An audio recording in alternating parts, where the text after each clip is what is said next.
Let's tap you in. I'm Jess, your spirit light guide. And today, you guys, I just want to talk about tarot. I want to talk about how you can use tarot to tap into your inner wisdom and to unlock your highest potential. Thank you for joining me on my YouTube channel. Please like and subscribe. You will get exclusive content here on YouTube that I'm not offering on TikTok or Instagram. So let's dig in. Let's talk tarot. First, I'm going to give you a little backstory on how I came to tarot and how I see tarot and how I use tarot, because a lot of times you can see people misuse the cards or use them to try to fool people or try to create energy that maybe is planting a dangerous seed in somebody else's mind. Tarot is a tool. Tarot is a storytelling tool. So the tarot deck tells the story of the fool's journey to enlightenment through the major arcana. And then there's the minor arcana cards that just flavor the overarching story of the deck.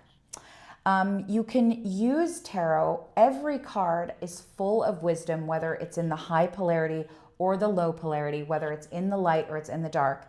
And often I will pull cards just to reset my mind, just to recenter myself.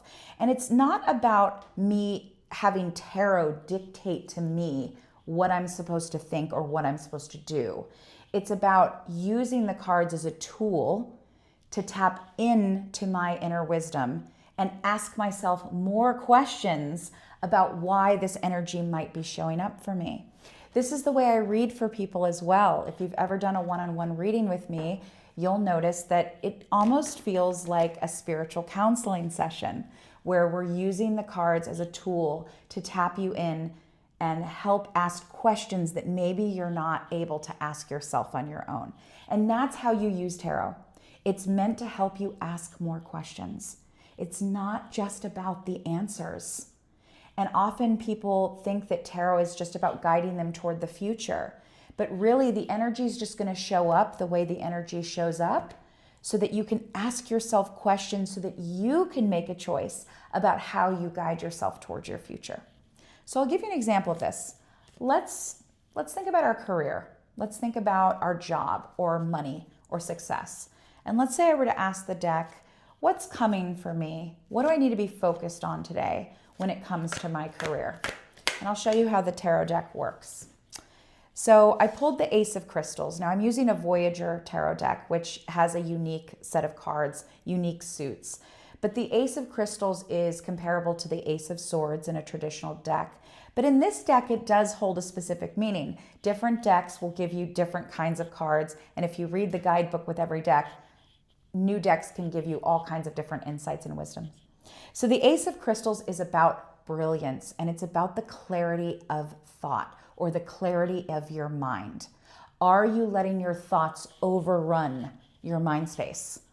There's a great saying that thoughts create, but thinking destroys. So imagine when you're overthinking everything regarding your job. This card begs the question, am I overthinking what's going on in my job?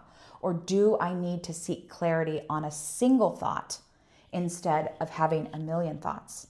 Now, this isn't always easy work to do, guys, because sometimes our mind runs off and we're powerless to stop it. But that's the entire purpose of spiritual practice. It is about mindfulness. So when you pull a card, you're becoming mindful of your mind. You're becoming mindful of your thoughts. Am I overthinking what's going on at work? Now, if the answer to that question is yes, I'm overthinking everything, then I might need to slow down and create some clear objectives for me to pull back my energy and maybe meditate before I overthink what it is, the process is. Have you ever noticed, when you're in a work meeting or you're collaborating with people, you can always tell the person who's overthinking what's going on? It's so easy to spot in other people, but it's hard to spot within ourselves. So tarot taps us into us, where we're not fixated on what everybody else is doing. We're fixated on what we're contributing. And it helps us observe. It helps us observe our reality. So I'll ask the question again. What do I need to know about my job? What do I need to know about my work? Time and space. This card aligns to the Judgment card in a traditional tarot deck, but this card in this deck is actually so much bigger than even the Judgment card in the traditional tarot deck. The Time and Space card actually asks us to pay attention to time itself. Time is a dimension in the 3D realm that we all have to pay attention to. What do I got to do in the morning? What do I got to do in the afternoon? What's my schedule? Am I on time? Right? And time changes when we observe it. I want you to pay attention to that. When you pay attention to time, it actually changes how much time you have or how much time you feel you have. Have you ever saved something to the last minute? Maybe you've procrastinated and you haven't gotten something done, and all of a sudden you're observing how small that window is becoming, and it builds and builds and builds your anxiety because you didn't give yourself enough time. The observation of time affects your energy. It affects the way you move into the world. So if I don't give enough time to projects, or if I don't give myself enough time to do things, it's going to affect my mood, and it's going to affect the way I show up at work. So if I were to pull this card asking, what do I need to know about my job? I would immediately tap into time management. How am I managing my time? How am I giving myself enough space to complete my tasks?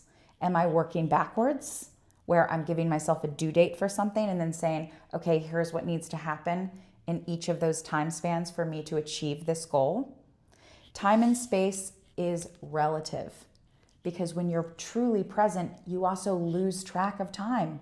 If you're having fun doing something, time can completely disappear. So it's important that we recognize what our conscious observation of time does to time itself. So that's how I would read that card if I were asking about what I need to know about work. I would say, am I managing my time well, and am I overthinking this? One last card.